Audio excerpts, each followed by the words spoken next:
In this video, I want to share with you some ideas about Google Drive naming structures, naming your folders and naming your content in these folders. But before I do me a favor. If you like this content, hit the like button on it. And if you have a question about this video, comment, ask me any question. I'll be happy to answer for you. And if you like this overall channel, do me a favor, do yourself a favor, subscribe to the channel, ring the bell so you get notified as I create more content under this program called the Ultimate Guide to Google Drive Sharing. Google Drive folder and document naming structures. You want to name your content in some logical way that it makes sense for you and for others whom you're sharing it with. And in this context, you can see I'm sharing this folder right here with my assistant coach. And I'm sharing these folders here, not only with the assistant coach, but I'm sharing it with the defensive coach, the offensive coach, and special teams coach. And then I put a document in here that's visible, in this case, only to my assistant coach. Now, what I could do even more deliberately is if I want to, I can right-click on that and rename it, and I can refer to this as a 2025.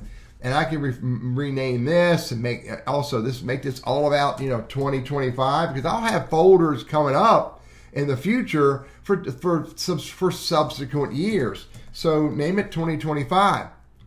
And so that when I start the program for 2026, I'll then create another folder, defense, offense, special teams, 2026.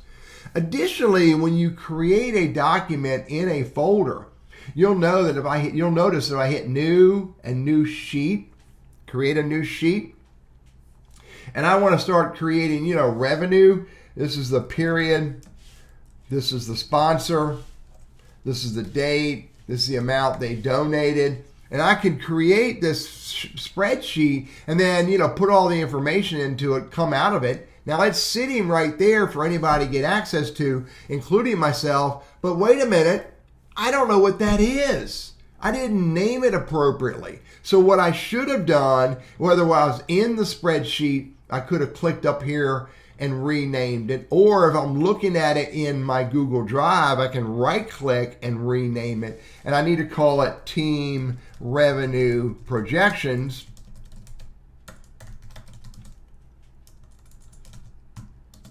(2025) and save that. So again, when I look at it, or when anyone else whom I'm sharing this Google folder with looks at it, or anybody who looks at it when I share it with them directly, when they see the name, they will know what it is. Now, there's one little bugaboo with this whole thing. If I take and share that, and I copy the link, and I share that link somewhere, here's the problem. The link doesn't tell me what it is. And that really is, is counterintuitive, because someone's not going to know what it is and they're maybe worried about even clicking on it. So what I should do is, maybe when I share it, Wildcat Team Revenue Projections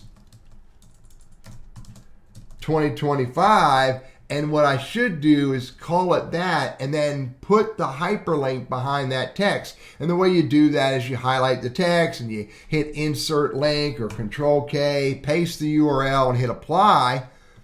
Now when someone looks at that in an email message, on a web page, etc., they'll know that, oh, there's the revenue projections there. And by the way, one other little tip, when they click on it and hover, they will see the name there as well.